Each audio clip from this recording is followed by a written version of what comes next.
네이버, NC, 뭐 KT, 카카오 뭐 이런 우리가 잘 아는 회사들은 안 한다고 하고요. 독자 파운데이션 모델 하면 이거면 1등 하면 뭐 세상을 다 가지 그런 게 아니고 네네. GPU 500장에서 1000장 정도 받는 거예요. 대기업들 입장에서는 어마어마한 혜택을 주는 게 아니에요. 근데 소비자들이 딱 이거 좋다라고 느끼면 되는 거지. 굳이 그 정부한테 도장받을 필요가 없다고 생각하면 과기부에서 12월 달에 업무 보고를 할 때 관련 내용이 좀 언급이 됐어요. 독자 AI 모델이 만들어지면 이걸 국방, 제조, 문화 등 다양한 그 특화 서비스를 이렇게 개발을 하고 KAI라는 명칭을 붙여가지고 그걸 최대한 오픈소스화를 해가지고 전 국민이 이제 쓸 수 있는 그걸 만들자. 이게 만약에 확실하게 이제 사용처를 정해주고 혜택을 명시한다면 전 더 참여자가 많지 않을까 생각을 하는데 그게 아직 없어요. 네, 한국은 미국과 중국에 이어서 글로벌 톱 3 AI 국가가 될 수 있을까요? 독자 AI 파운데이션 모델이 논란입니다. 오늘 심재석 바이라인 네트워크 대표님, 그 다음에 최용식 아웃스탠딩 창업자님과 함께 관련해서 이야기를 나눠보도록 하겠습니다. 안녕하십니까? 안녕하세요.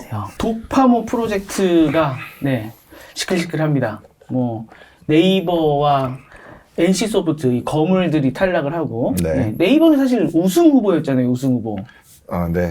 네이버가 당연히 1등 할 거라고 그쵸. 많은 이들이 네이버냐 LG냐 뭐 그쵸. 그렇게 생각을 했었죠. 심지어 저희가 한 두어 달 전에 다뤘을 때도 심재석 대표님께서도 가장 우승 후보로 이제 네이버 클라우드를 꼽아주셨고, 이를테면 뭐 안세영까지는 아니더라도 꽤 금메달 리스트로 각광받던 지금 팀이 떨어졌단 말이에요. 그렇죠.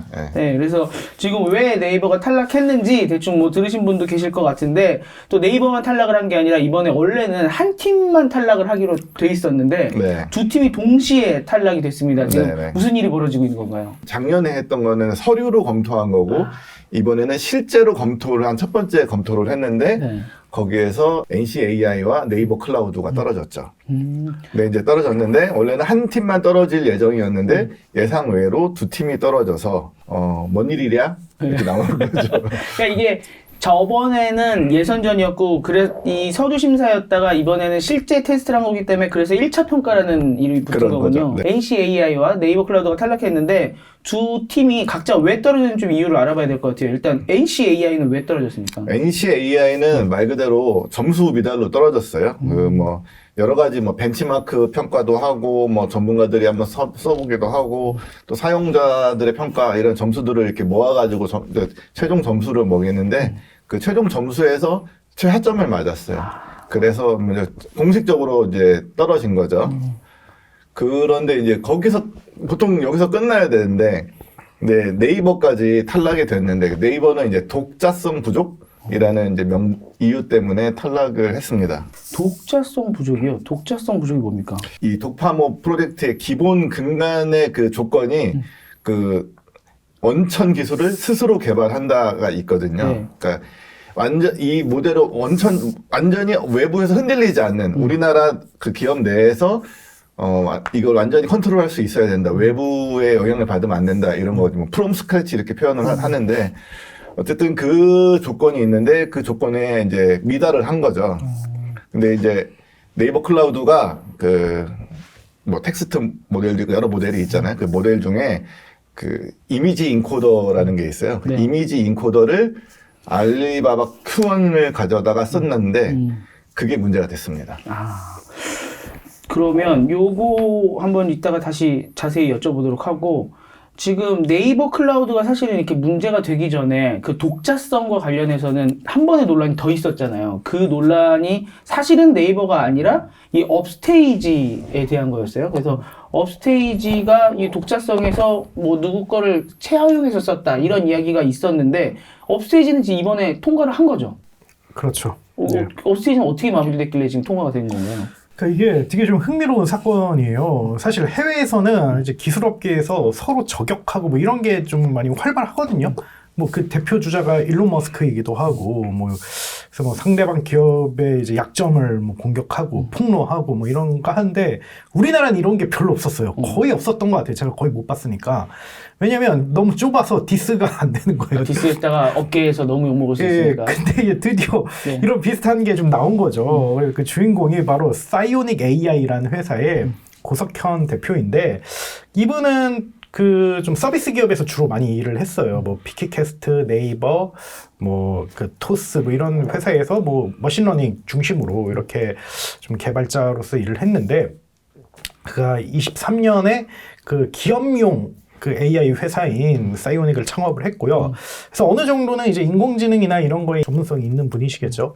그래서 근데 이분이 이제 딱 그 문제 제기를 했습니다. 그래서 중국의 AI 스타트업인 지프라는 회사가 있는데 여기에 모델과 업스테이지의 솔라 모델을 이렇게 비교해 봤다. 그런데 일부 파라미터의 값이 이게 파라미터라는 건 이제 모델 학습의 뭐 최적화 작업 뭐 이렇게 좀 이해하면 될 것 같습니다. 그 수치가 지나치게 좀 유사하다 뭐 이렇게 딱 그 공개 저격을 한 거죠. 그래서 물론 뭐 데이터를 뭐 시키는 과정에서 뭐 비슷한 데이터를 학습시킬 수는 있죠. 근데 이게 독립적인 모델로 학습을 시키면 파라미터 값이 보통 이렇게 달라지기 마련인데 좀 두 모델의 특정 파라미터가 이게 비슷하다는 거는 이게 사실상 차용한 게 아니냐. 이게 다시 말해서 파생 모델이 아니냐. 뭐 아까 그 말씀하신 프롬 스트레치 방식이 아니라 프롬 스트레치란 데이터 구축부터 그 학습에 이르는 과정을 독자적으로 수행하는 걸 말하는데 그 업스테이지 니네들은 이걸 한다고 해놓고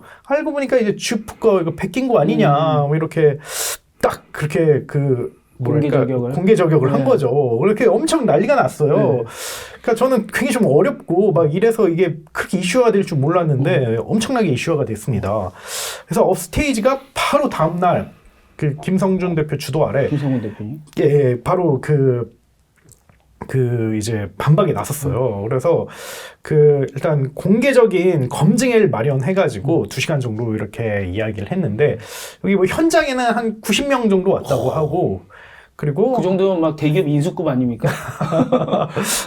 뭐 많은 건 아니죠. 어쨌든 네. 근데 이제 어떻게 보면 뭐 그 스타트업의 뭐 공개 검증에 뭐 기자간담회도 아니고 그냥 기술적인 걸 얘기하는 건데 업계에 많은 사람들이 관심이 있었다는 거죠. 그리고 또 이제 라이브 방송도 했어요. 근데 2,000명 정도가 뭐 동접은 아니고 그렇게 2,000명 정도가 시청을 했다고 합니다. 그래서 그 김 대표는 이제 고석현 대표의 그런 그 문제 제기에 대해서 되게 잘 반박을 했어요. 그래서 그게 뭐냐면 고석현 대표가 이렇게 주장하는 거는 파라미터를 측정하는 방식 중에서 코사인 유사도라는 그런 방식이 있어요. 그게 뭐냐면 이제 보통 인공지능의 그 데이터 처리 단위를 벡터라고 이렇게 이야기하는데 벡터를 이렇게 이제 서로 비교할 때 좀 코사인 유사도만 이렇게 보고 한다면 이제 크기는 무시하게 되고 그리고 이제 방향이라든지 이런 것만 대체로 맞게 된다 이렇게 이야기를 했는데 그래서 흔히 업계에서는 이제 뭐 요리 레시피로 많이 이렇게 비유를 해요. 그래서 뭐 예를 들면 뭐 간장 하나 뭐 설탕 하나 뭐 이렇게 이게 이제 레시피가 비슷하다 그러니까 뭐 베낀 거다라고 하는데 근데 이게 이제 비율은 대체로 비슷한데 근데 실질적으로 이제 정량은 다르다. 뭐 1112가 아니라 뭐 10, 10, 10, 20이라든지 100, 100, 100, 200이라든지 좀 다르다. 그래서 지금 당신은 이제 그것만 보고 했기 때문에 이렇게 이제 잘못된 그런 분석이 나온 것이고 그래서 우리가 기존의 다양한 모델이라든지 데이터를 뭐 검토하고 학습하고 참조한 것은 맞지만 기존의 뭐 라이센스 정책을 충실하게 따랐고 그리고 우리는 프롬 스크래치로 이제 학습했다는 그 기본적인 안 동일하다라고 이렇게 밝힌 거죠. 여기에 이제 고석현 대표가 2시간 동안 다 봤겠죠? 보고 네. 바로 인정을 했어요. 미안하다.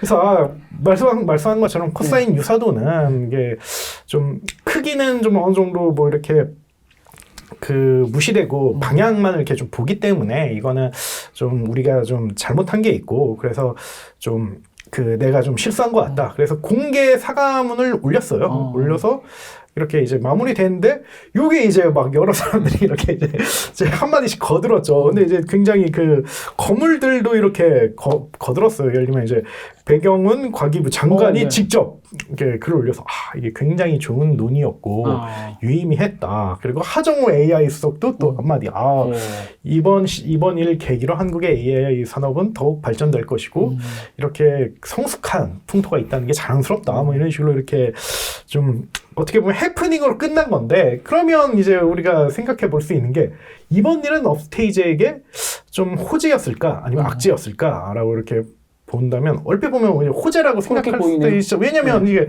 공격을 당했고 그걸 100% 튕겨냈잖아요. 근데 이 과정에서 좀 뭐랄까 좀 업스테이지의 약점도 좀 노출이 됐어요. 예를 들면 그 외부 코드를 빌려 쓰는 과정에서 그 원저작자 표기가 좀 제대로 이루어지지 않았다라는 그런 사실이 좀 밝혀졌고, 그리고 뭐 이번에 이제 도파모 그 선발전에 참전하는 모델은 아닌데 그 솔라 프로2 모델이라고 네. 여러 가지 모델 중 하나가 있어요. 근데 이게 업스테이지가 그러니까 서비스하고 있는 모델 중에서 그렇죠. 이번에 도파모에 넣진 않았는데 따로 갖고 있는 예, 거예요. 근데 이게 프랑스의 미스트랄 모델이라는 그런 이제 그 외부 모델에서 나온 파생된 그런 모델이라는 게 이제 밝혀졌거든요. 그런데 주석이 좀 약간 제대로 표기가 좀 안 된 거죠. 그래서 그게 밝혀져가지고 이게 선발에도 좀 영향을 미쳤죠.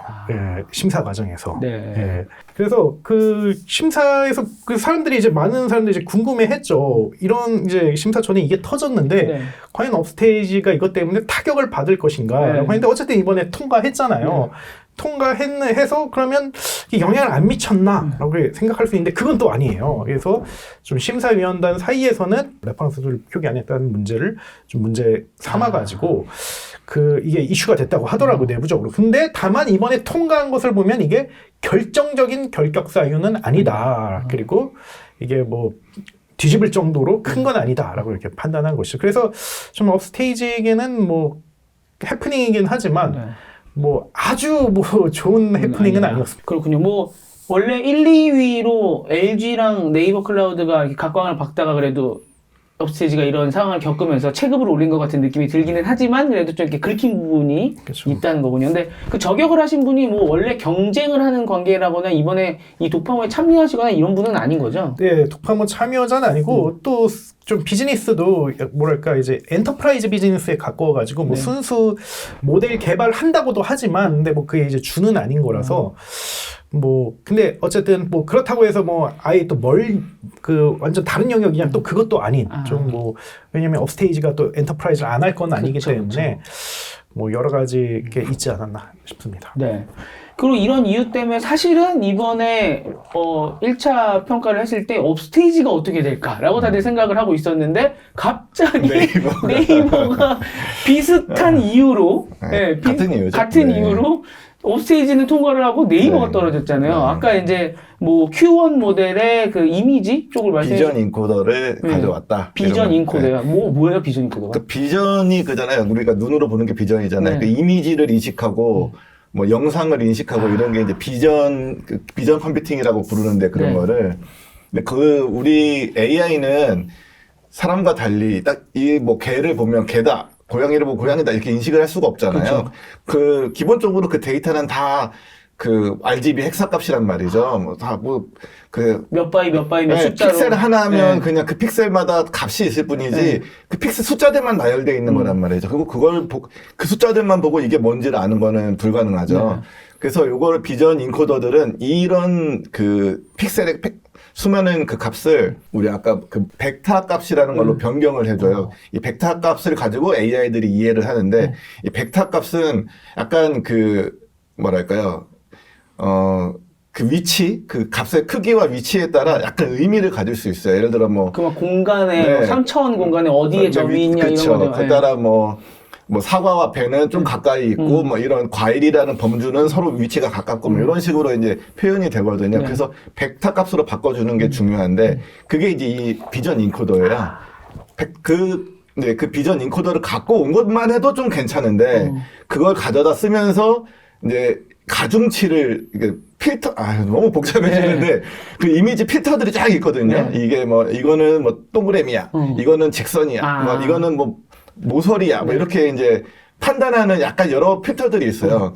그 필터들을 그 판단을 하기 위한 가중치 값들이 있는데 그 값들을 갖고 오느냐 안 갖고 오느냐 그게 핵심 기술이거든요. 근데 이거를 이제 네이버는 갖고 온 거죠. 가중치까지 가져온 거예요. 우리 업스테이지 안 걸린 거는 네. 가중치를 안 갖고 온 거예요. 그래서 레시피를 예를 들어 레시피를 뭐 2대 3대 1대 이거 있잖아요. 이거를 그대로 갖다가 쓰면 이게 가중치잖아요. 간장 두 큰술 뭐 이런 거. 그걸 그대로 쓰면은 이제 여기에 독파모가 안 되는 거고 이거를 뭐 결과적으로 유사할 수도 있잖아. 먹어보고 간장 두콜소리 맞는 것 같아. 내가 직접 해보면 괜찮은데 내가 조금이라도 바꿨으면은 내가 이거를 그 맛을 내기 위해서 간장을 넣어보고 설탕을 넣어보고 뭐 다 넣어봤더니 결과적으로 뭐 최종적으로 뭐 백종원 레시피랑 유사하지만 뭐 내 거야라고 할 수 그렇죠. 있잖아요. 근데 이제 그걸 그대로 가져오면 이거 백종원 레시피야가 되는 거죠. 그러다 보니까 독자성이 없다라는 걸 그렇게 이제 얘기가 나온 거죠. 근데 이게 예전에 서류 심사할 때도 그때는 못 잡는 겁니까? 서류 심사는 그냥 발표하고 우리 어떤 걸 만들겠습니다. 뭐 이런 거 얘기하는 상태이기 때문에 네. 그 상태에서 발견하기는 어렵고요. 근데 이게 또 네이버의 그 AI 전체 중에 전체가 아니고 그 비전 인코더라는 그 부분 하나인 거예요. 예를 들어 뭐 이게 어려운 얘기니까 비유로 설명하면 생일 잔치상이 있어요. 네. 잡채도 만들고 갈비찜도 하고 뭐 미역국도 끓이고 다 끓여 놓은 다음에 김치는 종갓집 김치를 사다 놓은 거예요. 네. 너무 찰떡비인데요. 그래서 이 종갓집 김치, 야 종갓집 김치 하나 때문에 떨어지는 게 말이 돼?라고 네이버는 얘기하는 거고, 네. 야 그 김치는 어차피 갖다 쓰면 되는 거잖아라고 네. 얘기하는 거고, 이건 아니야라고 이제 독파모 이제에서는 그렇게 보는 거죠. 이게 보니까 다음 라운드나 이럴 때 이제 멀티모달이 좀 중요시 될 거라는 예상들이 있더라고요. 네. 평가에. 근데 멀티모달의 핵심적인 기술 중에 하나가 그렇죠. 비전 네, 기술이다 비전 보니까 네. 또 김치는 우리나라의 소울푸드이잖아요. 그러다 보니까 조금 중요한 거다라고 판단이 된 거네요. 네이버의 주장은 이제 추론과 판단은 네. 자체 영역이다. 그건 우리가 했고 네. 비전 인코더 종갓집 김치 썼다. 이거 가지고 큰일이냐 이렇게 네. 얘기하는 거죠. 그래서 억울하다는 쪽도 있고 좀 너무 가혹했다라고 하는 시선들은 좀 그렇게 그 그런 상황에서 시선이 있는지 모르겠는데 그래요. 네이버의 주장은 그렇다는 네. 거죠. 아니 또 일각에서는 네이버 네. 좀 억울해 보이더라라고 하시는 분들이 계시더라고요. 이제 그거는 이제 곧 종갓집 김치다라고 이제 보시는 입장인 거군요. 근데 이번에 원래 이런 일을 겪을지 몰랐는데 프롬 스크래치 그러니까 바닥부터 하나하나 우리가 다 만들어가는 이 기준을 결국은 좀 만든 것 같거든요. 이 업스테이지는 통과가 되고 네이버 클라우드는 탈락이 된 이 기준. 이 기준이 이번에 조금 확실히 명시가 된 겁니까? 이게 좀 정부 당국도 좀 문제가 있었던 게 좀 뭐랄까 어느 정도는 이제 공지를 하긴 했는데 좀 뭐랄까 확실하지 않게 좀 애매하게 공지를 하는 측면이 있었어요. 그래서 기존의 그 정부는 독파모를 그 AI 모델 설계부터 사전학습 과정 등을 수행한 국산 모델로서 라이센스 이슈가 없어야 된다. 쉽게 말해서 외산 모델에 휘둘리면 안 된다가 어떻게 보면 그게 기준이었는데 이게 좀 애매하잖아요. 어쨌든 무조건 다 오픈소스를 쓸 수밖에 없는데 이걸 그럼 어디까지 해야 되나. 그래서 이번에 업스테이지랑 네이버 그 클라우드가 비슷한 논란을 겪은 거죠. 그래서 정부가 추가 공모 안내서를 발표하면서 이 기준을 좀 더 이제 명확하게 이렇게 만들었어요. 그래서 이게 좀 의미가 있다고 볼 수가 있죠. 그래서 크게 기술적, 정책적, 윤리적 측면으로 이렇게 나눠서 설명을 했어요. 네. 그래서 기술적으로는 아키텍처를 직접 설계해야 된다. 그리고 대량의 데이터를 스스로 확보하고 가공해야 한다. 그리고 독자적인 학습 알고리즘을 갖고 있어야 된다. 그래서 그 전 과정을 학습한 AI 모델을 만들어야 된다가 이제 기술적인 그런 기준이고요. 그리고 뭐 오픈소스를 활용할 수는 있어도 적어도 가중치는 완전히 초기화해가지고 그 니들이 알아서 학습을 하고 개발하는 것이 이게 최소한의 조건이다. 이게 지금 업스테이지랑 네이버 클라우드의 당락을 가른 그 그런 기준이 된 그렇죠. 거네요. 가중치. 네. 그렇죠. 그 다음에 이제 정책적인 측면에서는 AI 모델을 언제든지 개발하고 고도화할 수 있고 여기에 운영을 전담해서 책임질 수 있어야 되고 그 다음에 무엇보다도 어떠한 상황에서도 이걸 통제할 수 있어야 한다. 만약에 이제 라이선스 제약이 있거나 네. 만약에 이제 외부 기술의 변동이라든지 이런 것 때문에 통제가 어렵다면 이건 안 된다라고 이렇게 두 번째 기준을 내놓았고요. 그 다음에 뭐 세 번째는 윤리적으로는 앞서 이야기한 라이센스 정책을 준수를 해야 된다. 그리고 어떤 코드를 참고했는지 이렇게 표기를 해야 된다. 더 나아가서 만약에 이런저런 이슈나 아니면 문제 제기가 있으면 여기에 대해 공개적으로 이렇게 설명회를 열고 투명성을 갖춰야 된다. 이 세 가지 기준을 좀 이번에 이렇게 정립하게 됐는데 그래서 나름 유의미한 일이지 않았나 그렇게 생각을 합니다. 이 표기 부분이 그러면은 아까 말씀하신 조금 표기가 모자랐다라고 했던 게 요거랑 또 걸릴 수 있겠네요. 그렇죠. 그래서 이제 처음에 얘기할 때는 여기에 대해서 명확한 언급이 없었거든요. 그렇기 때문에 이제 업스테이지가 큰 논란에 휩싸이지 않았나 이렇게 생각을 하는데 그래서 이걸 또 감안해서 이렇게 만든 것 같아요. 앞으로 이제 표기 똑바로 해라. 네. 그래야 진정한 독파모다. 이렇게 나름 결론이 나지 않았나 생각을 해봅니다. 근데 기준이 발표되고 나니까 일각에서는 좀 이 기준이 너무 타이트하다라는 좀 이야기도 있는 것 같아요. 물론 독파모 프로젝트의 취지에는 공감을 하나 우리가 100% 컨트롤 가능한 기술을 갖고 있어야 되는 거는 맞지만 저쪽 나라는 100% 컨트롤 안 되더라도 빨리빨리 막 국방으로 AI를 만드는데 우리는 하나하나 다 만들다가 언제 하냐 막 이런 얘기도 좀 나오는 것 같아요. 그래서 뭐 기술 갈라파고스 얘기도 나오고 하는 것 같은데 좀 어떻습니까 이게? 굉장히 유의미한 지적이죠. 왜냐하면 이제 소프트웨어 산업이 철저하게 이제 분업화라든지 그리고 오픈 소스를 통한 지식 공유로 이렇게 발전한 그런 측면이 있거든요. 그래서 그 어떤 기업도 완전히 독립적인 서비스 개발이 불가능할 정도로 모두가 어떻게 보면 지식이나 코드를 공유하고 있는 그런 상황인데 그래서 이와 관련해 조경현 미국 그 뉴욕대학교 교수가 네이버 탈락을 두고 좀 아쉬움을 나타냈어요. 그래서 네이버 클라우드가 사전에 학습된 그런 그 비전과 오디오 인코더를 사용했다는 것만으로 떨어뜨린 건 좀 아쉬움이 있다. 그래서 이게 그 구성 요소 일부가 좀 바깥 것이라고 해가지고 처음부터 만든 AI가 아니다, 우리 게 아니다라고 얘기하는 거는 좀 뭐랄까 현실과는 좀 다르지 않을까? 뭐 이런 의견을 표명하기도 했고요. 그리고 김유석 최종연 학술원 대표라는 분은 최근에 또 이런 의견을 또 제시하기도 했어요. 그래서 AI 주권이라는 게 100% 모두를 통제하는 게 진짜 AI 주권일까? 근데 이제 국가가 이거는 좀 전략적으로 이렇게 교통정리를 해줘야 되지 않을까? 이 부분은 정말 필요하기 때문에 그거는 100% 통제를 해야 되지만 이 부분은 정말 뭐랄까 기술 발전이라든지 트렌드에 대한 그 적응이라든지 이런 걸 위해서 어느 정도는 좀 열어주고 그리고 이 둘 사이의 경계를 적절하게 이렇게 맞추면서 이렇게 전체적인 아웃풋을 이제 크게 하는 게 진짜 이게 AI 주권이 아닌가라는 의견을 냈는데 굉장히 좀 날카로운 의견이라고 볼 수가 있죠. 근데 뭐 또 그런데 또 여기에 대한 또 반론도 가능할 것 같아요. 그거는 어차피 민간에서 다 하고 있는 거고.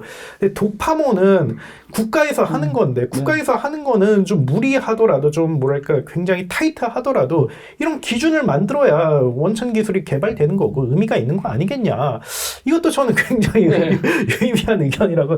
어차피 뭐 이게 이거 독파모 모델을 무조건 뭐 강요하는 건 아니잖아요. 그렇죠. 우리나라 모든 민간이라든지 국가가 이것만 써야 되나 이건 아니고 그냥 국가가 어떻게 보면 하나의 서포팅하는 R&D 그런 프로젝트 같은 거란 말이죠.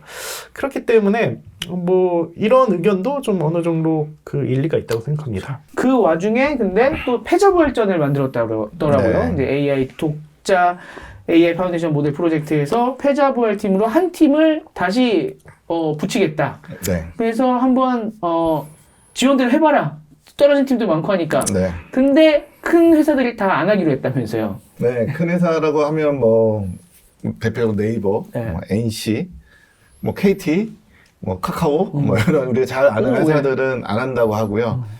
그래서 추가 응시, 추가 응모라고 해야 되나요? 그거를 이제 모티프 테크놀로지스라는 회사랑 트릴리온 랩스라는 회사가 이제 두 회사가 제가 해보겠습니다라고 이제 나섰다고 합니다. 사실 제가 두 회사 다 잘 아는 회사가 아니라서 요 발표 보고 취재를 한번 가봐야겠다라는 생각을 했을 뿐 아직은 취재가 된 상태는 아니고요. 인터뷰도 보니까 이렇게 많지는 않더라고요. 네, 그래서 잘 모르는 회사라 저도 이제 지금 알았어요.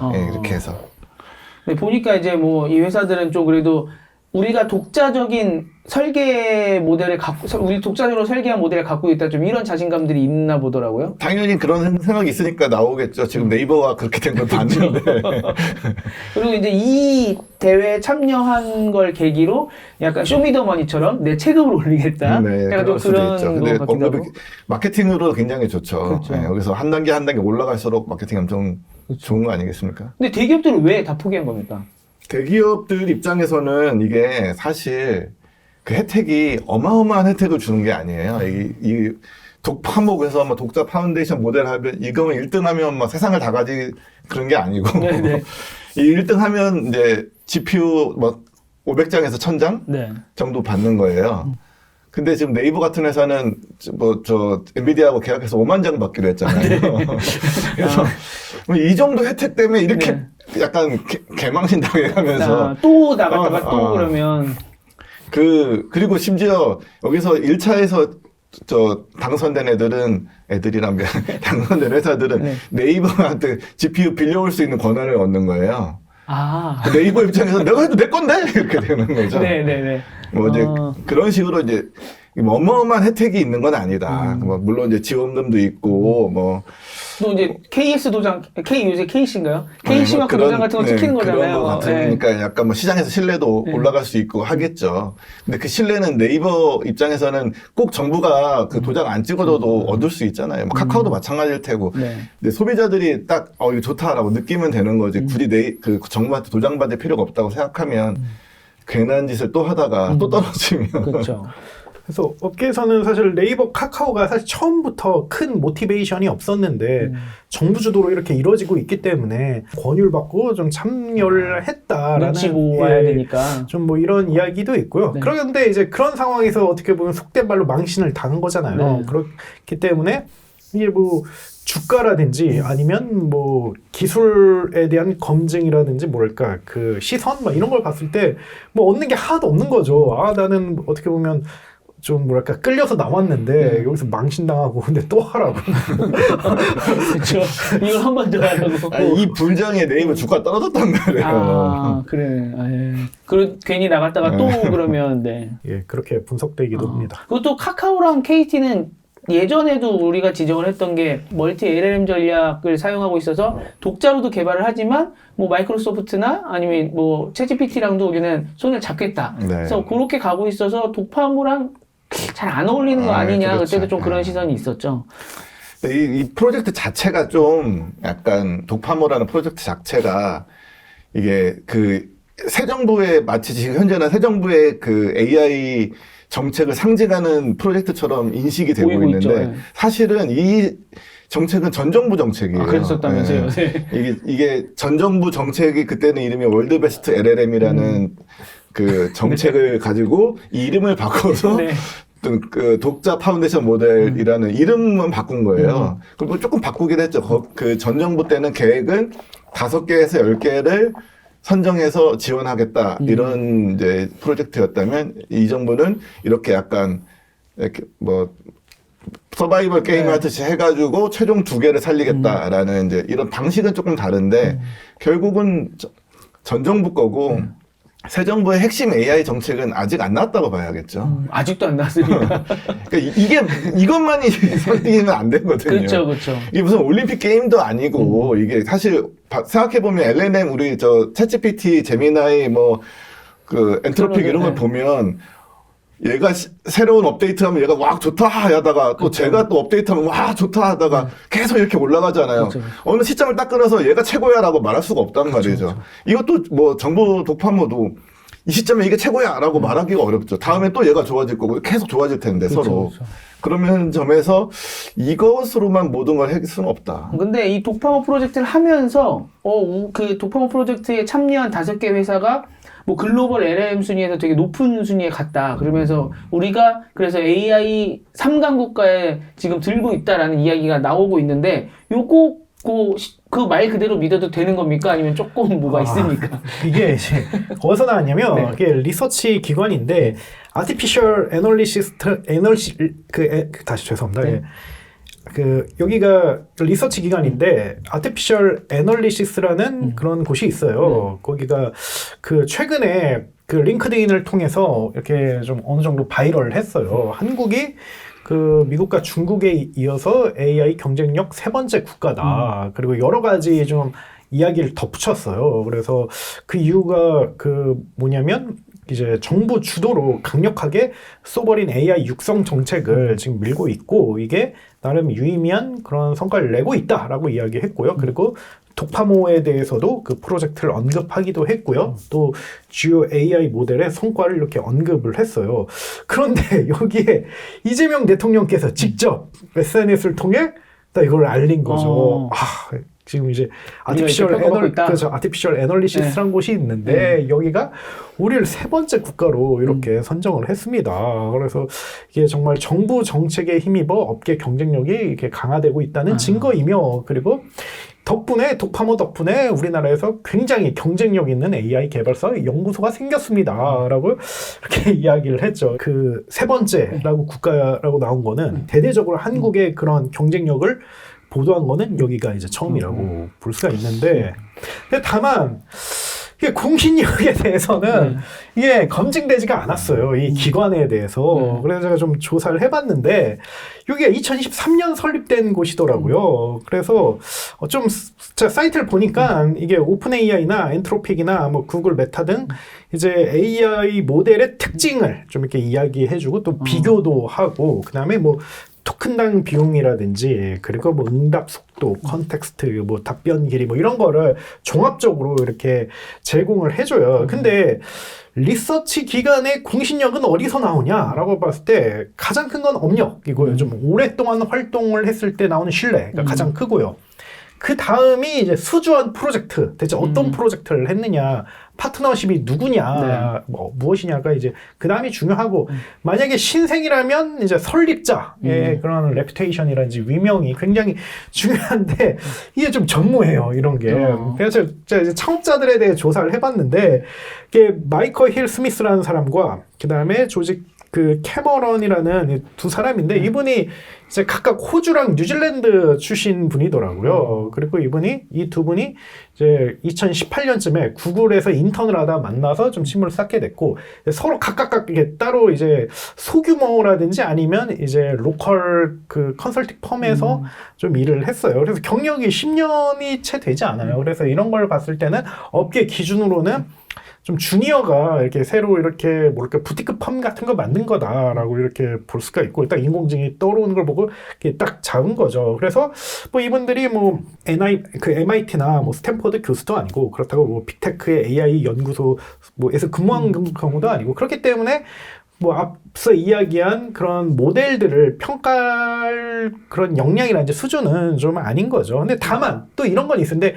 그것만으로 이렇게 뭐 너무 평가절하할 수는 없고요. 대신에 이분들은 어쨌든 업계에서 오랫동안 그 뭐랄까 이제 주니어로서 이렇게 트렌드를 목격하고 했기 때문에 좀 실용성 있는 정보, 공신력까지는 아니더라도 실용성 있는 정보를 좀 제공하고 있고요. 그래서 좀 업계에서는 약간 뭐랄까 이제 인용해서 쓰거나 이런 경우도 있어요. 그래서 그렇게 막 뭐랄까 아주 뭐 이게 수준 낮다 이렇게 보긴 좀 어려운 측면도 있어요. 그래서 뭐 이런 걸 이렇게 좀 종합해서 이야기하고 싶네요. 네. 근데 3등이냐 4등이냐, 3등이면 어떻고 4등이면 어떤가라는 생각이 들어요.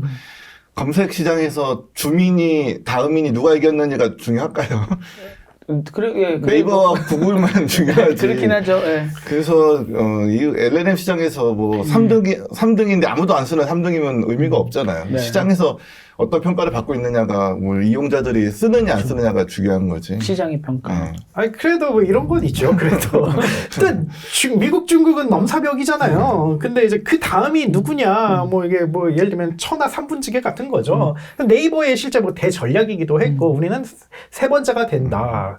그렇기 때문에 뭐 아예 의미 없다고 생각하지는 않고, 근데 저는 이런 거는 좀 높게 보고 싶어요. 이제 이재명 대통령이 어쨌든 적극적으로 SNS를 하면서 홍보하고 있잖아요, 이거를. 그러니까 이걸 뭐 이런 이제 좀 뎁스 있게 들어가 보면 이러한 현실도 있지만, 어쨌든 대통령이 직접 이렇게 국가 프로젝트를 홍보하고 이런 게 좀 의미가 있거든요. 그리고 또 한국이 예전의 한국이 아니라 국제적으로 굉장히 위상이 높아졌기 때문에, 또 이렇게 이제 그 대통령이 세일즈를 해주면 그 다음으로 이렇게 치고 올라올 수 있는 게 있어서, 저는 뭐 종합적으로 봤을 때 좋은 일이었다 긍정적이다 생각합니다. 네, 저도 그 얘기를 들었던 게, 이제 하정우 수석께서 수석이 되시기 전에 저희 채널에도 몇 번 나오시고, 하정우 수석을 비롯해서 몇 분한테 이제 들었던 게, 이게 글로벌 평가기관에서 우리 LLM이나 이런 거를 순위를 매길 때도 결국은 거기 얼마나 우리가 알려져 있냐, 그 다음에 뭐 어디 무슨 뭐 학회나 이런 데 있으면 거기도 우리가 얼마나 참여하느냐, 이게 되게 중요하다고 하더라고요. 그래서 그게 잘 알려져야, 예전에도 우리나라 가요 얼마나 좋았습니까? 우리 훌륭한 가수들 얼마나 많이 있었어요. 하지만 빌보드에 못 올라갔잖아요. 근데 이제는 빌보드를 한번 뚫고 나니까 뭐 앨범만 내면은 막 쉽게 올라가잖아요. 그런 것처럼 그쪽에 계속 알려야 되고, 그 다음에 지금 이 알리는 현상들 때문에 요새 조금 지표들이 많이 올라가고 있는 것 같더라고요. 그런 거 좀 공유해 주시는 걸 좀 봤는데, 그런 역할을 하는 것 같아서, 아무튼, 뭐 우리가 너무 그걸 평가절하할 건 아닌 것 같고, 아무튼 그렇다고 해서, 3등이다! 라고 막 이렇게 만세를 부를 건 또 아닌 것 같고, 심 대표님 말씀대로, 3등이면 뭐하고 4등이면 뭐하냐, 1, 2등에 준할 정도로 우리가 시장의 선택을 받아야 되는 게 천하 아니냐. 3분지계가 되면 좋은데, 그렇죠. 천하를 2개가 먹고, 네. 약간 그, 부스러기를 가지고 그렇죠. 3등이면 소용이 없잖아요. 네. 네. 그래서 조금 더 우리가 경쟁력을 갖고 지금 만족하고 멈추면 안 된다라는 생각을 해봅니다. 그래서 지금 이런 식으로 계속 알려지고 있고 조금 뭐 지표도 좋아지고 있고 이런 게 있다고 하는데, 그럼에도 불구하고 이게 독파모 프로젝트나 아니면은 뭐 지금 LLM 자체에 좀 신경을 쓰는 게 결국 우리가 뭐 AI 서비스를 만들고 애플리케이션을 만들고 이런 쪽에는 큰 도움이 안 될 수도 있다라는 또 업계 이야기들도 있어요. 그래서 예전부터도 어차피 구글 따로 있고 애플 있어도 우리는 애플리케이션 잘 만들어서 뭐 토스 같은 회사도 나오고 많이 나오지 않았냐. 네. 그런 쪽에 좀 집중하면 어떠냐 좀 이런 얘기들도 있고 한데 지금 이 독파모 프로젝트를 바라보고 있는 업계의 시선들 좀 변한 게 있습니까? 좀 요새 어떻습니까? 그러니까 이게 독파모 프로젝트를 바라보는 시선, 이런 거는 사실 거의 소버린 AI 논쟁하고 똑같은 것 같아요. 뭐, 독파모 자체에 대한 뭐 이게 뭐, 유용하냐, 유용하지 않느냐 얘기는 할 수 있는데, 결국은 우리가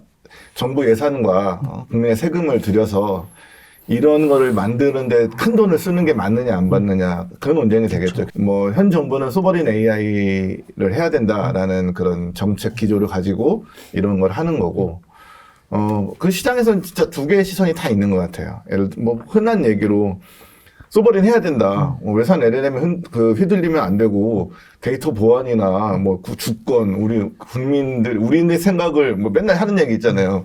독도는 누구 땅이냐고 물었을 때, 뭐, 또, 지금도 외국에서는 우리 동해를 일본해라고 부르는데, 그거를 우리가 독도는 우리 땅이라고 못하면 안 되지 않느냐, 뭐, 그런 관점도 있고, 또 모든 비즈니스의 근간은 AI인데 AI를 내주면 이제는 모든 비즈니스의 근간이 날아가 버린다. 우리는 아무런 비즈니스에서 우리 스스로 지렛대가 다 없어진다. 이게 단순 하나의 그 AI 산업의 문제가 아니고 뭐 거의 모든 산업에 영향을 받는다. 그런 이건 내줄 수 없다라는 그런 관점이 있고 또 다른 관점은 그래서 써서 돈 되겠냐. 그러니까 이거는 약간 회의론이죠. 예.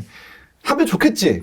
근데 되겠냐고 이런 생각인 거죠. 뭐 이번에 이거 해가지고 뭐 GPU 1000장 뭐 주면 그 1000장 가지고 뭐 하냐 이런 거죠. 네.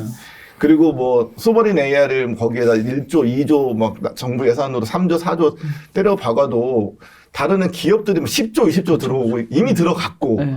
뭐 지금 앞으로 더 들어올 예정이고 이러니까 그게 경쟁 자체가 어차피 안 되는 거라면 아까 말한 대로 애플리케이션 단이나 특정 산업의 특정 솔루션이나 이런 쪽에 더 집중해야 되는 거 아니냐의 두 의견은 계속 상충하는 것 같아요. 근데 그럼에도 불구하고 찬성 쪽에서는 좀 일리 있는 이야기가 이게 LLM이 근간이 되는데 LLM에서 우리가 외산을 차용해서 써버리면 정말 국방이나 정부 이런 데서 쓸 때 이런 데에서 우리가 이 근간을 마음대로 할 수 없게 되면은 나라 운영 자체에 문제가 생기는 거 아니냐. 그런 이야기가 좀 일리 있어 보이던데 결국은 그것 때문에 한다고 봐야 됩니다. 그런 거죠. 뭐 특히 국방 이런 경우는 예를 들어 이제 우리 무기 체계 같은데 거기에 이제 AI 다 들어갈 텐데 거기 들어갔는데 우리가 컨트롤할 수 없어. 만약에 이런 너무 심각한 얘기가 되면 만약에 지금 미국이 약간 뭐 그린란드나 뭐 네. 캐나다나 약간 싸움이 붙고 있잖아요. 전통적인 우방인데 그들은 미국과 적대적 관계가 됐을 거라고 상상도 안 해봤겠죠. 그렇죠. 살면서. 근데 그런 관계가 되고 있잖아요. 그럼 우리가 그런 관계가 만약에 됐을 때 그럴 거라고 일은 없다고 보지만 만약에 그런 일이 됐다면 갑자기 저쪽에서 AI 가지고 지금 관세로 우리한테 지렛대를 쓰려고 하는 것처럼 AI로 지렛대를 쓸 수 있는 거잖아요. 그런 상황은 오면 안 된다라고 이제 이해할 수 있는 거죠. 유럽의 석유관을 잠그는 것처럼 네, 그렇죠. 우리한테 네. AI 너희 지금 다 쓰고 있는데 그거 우리 셧다운 못 쓰게 네, 그렇죠. 아니면 쓰는 대신에 30% 할증 뭐 이럴 수가 있다는 거죠. 네. 또 그런 것도 있고 예를 들어 우리 피지컬 AI 해야 된다 막 이런 네. 얘기 많이 하잖아요. 그래서 막 현대차 로봇도 막 관심 많고 주가도 막 오르고 이랬는데 이 피지컬 AI도 파운데이션 모델이 LLM이 있어야지 되는 거거든요. 그냥 혼자 갑자기 어느 날 갑자기 피지컬 AI 할 거예요가 되는 게 아니고 이 파운데이션 모델을 제대로 만들어 놔야 그 위에서 그걸 하는 거지. 우리나라 로봇 하는 분들 얘기 들으면 제발 파운데이션 모델 제대로 된 거 하나 만들어 주세요. 맨날. 그래요. 예. 지금 어쩔 수 없이 엔비디아 쓴다. 근데 우리나라 게 좋은 게 있으면 그걸 쓰겠다. 이런 입장이죠. 네. 그러니까 근간이 좀 있으면 좋겠다. 우리나라 무기도 예전에는 뭐 다른 나라 무기 갖다 썼지만 계속 국산화하고 그렇죠. 있는 것처럼 네. 안 할 수는 없고 해놔야 지금 우리가 아예 우리 것만 쓰겠다는 아니고 뭐 챗GPT 쓸 수 있고 제미나이 쓸 수 있지만 나중에 하나하나 우리 거를 좀 바꿔 나가야 된다라는 그런 생각을 가져야 근데 되겠네요. 바꾸려면 좋은 게 있어요. 이거 뭐 월등히 성능 떨어지는 거는 쓸 쓰면 수가 안 되죠. 없잖아요. 예, 예. 전쟁에서 쓰면 지죠. 예. 계속적으로 해야 되고 수출도 해야 되고. 예. 그래서 뭐 타이젠이나 원스토어 같은 게 아닌가 싶어요. 저는. 뭐 그렇게 되면은 너무 100% 비교하기는 어렵죠. 네. 100% 그러니까 약간 OS M마켓하고는 좀 다른 차원이긴 한데 네. AI는. 근데 어쨌든 삼성이 뭐 타이젠을 계속 하려고 했는데 원래 뭐 속마음은 안 하려고 했는지도 모릅니다. 네. 근데 어쨌든 협상 카드가 되니까 최악의 경우 심리적 보루가 되니까 보험처럼 하는 거고 원스토어도 사실 뭐 지금도 있습니다만 사실 뭐 성과를 냈다고 보기는 어렵죠. 제3의 마켓. 근데 어쨌든 이제 네이버나 아니면 통신사들이 투자하는 이유가 심리적인 거잖아요. 사실은 이게 보루가 되니까. 네. 그래서 지금 뭐 독파모도 저는 그런 의미에서는 결코 나쁜 건 아니라고 생각해요. 그래서 맞는 말이죠. 사실 뭐 이게 수십조 원이 오가고 있고 뭐 이게 우리나라가 이렇게 국가가 선정하는 게 말이 되고 뭐 오픈 소스 트렌드에 벌고 다 맞는 얘기인데 근데 어쨌든 이제 심리적 보루가 필요한 거니까 마지막 협상 카드가 필요한 거니까 그런 측면에서 저는 좀 세금 좀 쓰는 거는 뭐 그렇게 불합리한 선택은 아닌 것 같습니다. 그러면 이 도파모 AI 파운데이션 모델 프로젝트가 이제 1차 예선이 끝났고 이제는 추가 합격자도 가려야 되고 또 결국 2명 나올 때까지 가야 되지 않습니까? 어떤 과정을 거쳐서 언제까지 하게 됩니까? 일단은 2월 12일까지 추가 공모를 하고요. 그래서 그 공석이 하나 발생했잖아요. 두 팀이 떨어지면서. 그래서 그걸 이제 좀 채워야 되고 그래서 그 추가 선발된 기업이 생기면 이제 6개월간의 모델 개발 기간을 거쳐서 8월에 2차 평가를 받게 되고요. 올해. 그다음에 연말에 그 2개 팀으로 압축이 됩니다. 그다음에 이제 그렇게 계획이 됐었는데 그게 이제 그 내년 1분기로 연기가 될 수 있고요. 추가 팀도 오고 뭐 하다 보니까. 그렇죠. 그다음 내년에 뭐 많은 게 결정되지 않을까 그렇게 생각을 합니다. 근데 이렇게 되면 빠르면 당장 올해 내에 결정된다는 건데 중요한 거는 이거 어디에다 쓸 거냐인데 저번에 우리 한 두어 달 전에 이야기할 때만 해도 아직 구체적으로 정해진 바 없다였잖아요. 지금 조금 구체적으로 나온 게 있습니까? 그래서 과기부에서 12월 달에 업무 보고를 할 때 관련 내용이 좀 언급이 됐어요. 그래서 뭐냐면 그래서 독자 AI 모델이 만들어지면 이걸 국방, 제조, 문화 등 이제 다양한 그 특화 서비스를 이렇게 개발을 하고 그다음에 이게 그 KAI라는 명칭을 붙여가지고 이걸 최대한 뭐 100%까지는 아니더라도 오픈소스화를 해가지고 전 국민이 이제 쓸 수 있는 그걸 만들자. 그리고 그 결과물을 이제 그 집적해서 만드는 그런 공간도 만들자. 특화직을 만들자라는 게 이제 다시 한번 뭐 기존에도 어느 정도는 언급이 됐지만 12월 달에 그게 언급이 됐고요. 근데 다만 이제 앞으로 화두가 되는 게 이제 저는 계속 근데 그럼에도 불구하고 아주 확실하게 또 정해주진 않았거든요. 그래서 만약에 좀 확실하게 이제 사용처를 정해주고 혜택을 명시한다면 전 더 참여자가 많지 않을까 생각을 하는데 그게 아직 없어요. 사실 뭐 예를 들면 뭐 이런 거죠.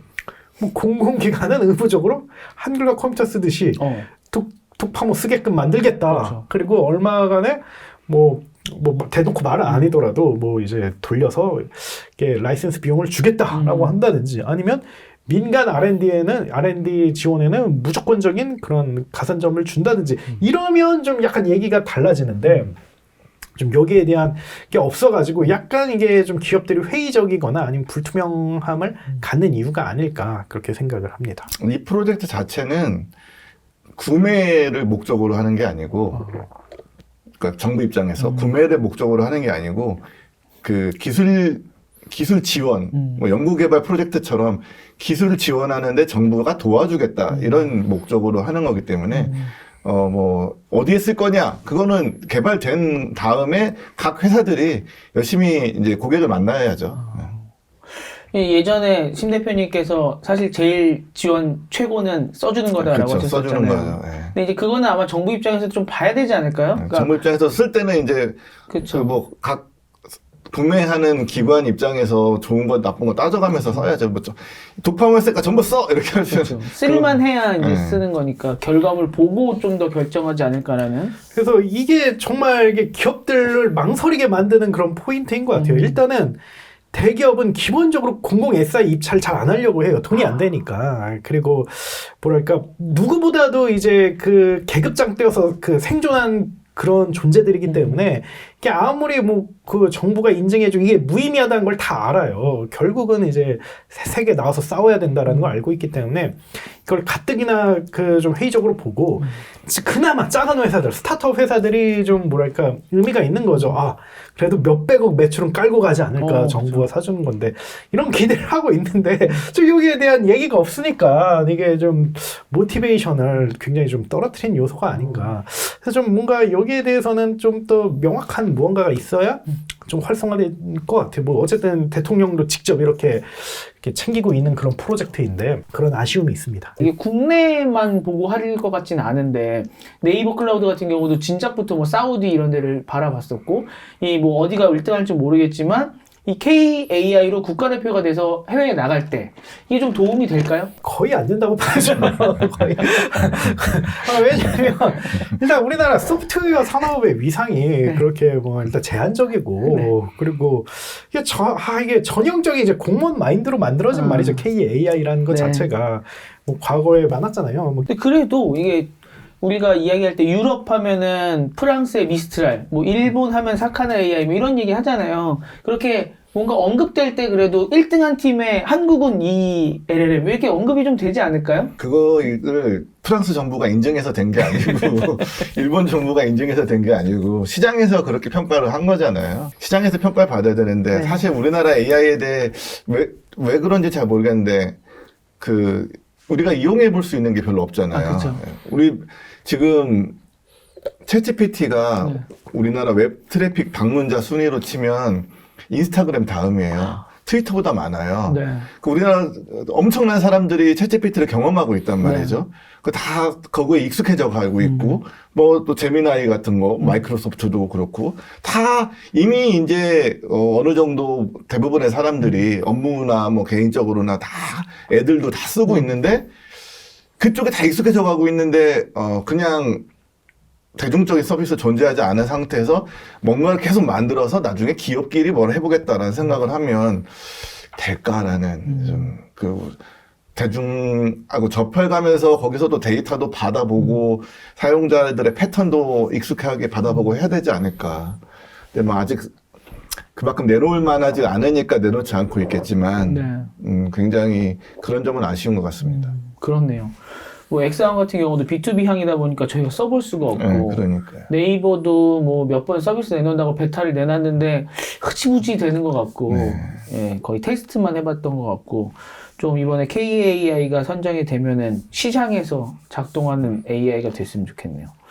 아무튼 오늘 한번 왜 두 팀이나 갑자기 떨어졌고 그 팀이 논란의 어세이지가 아니라 갑자기 네이버 클라우드가 떨어졌고 그 다음에 그 이후에 이제 상황은 어떻게 되고 있나까지 한번 알아봤습니다. 독파모 AI 프로젝트는 아무튼 올해 내내 이 이슈가 가져갈 테니까요. 그리고 뭐 말씀하신 것처럼 언젠가 한번 써볼 수 있는 기회가 되면 또 더 이슈가 되지 않을까 합니다. 오늘 조사해오신 두 분 너무 고생 많으셨고 또 다시 2주 후에 찾아뵙도록 하겠습니다. 네, 고맙습니다. 고맙습니다. 미래를 먼저 보다 티타임즈.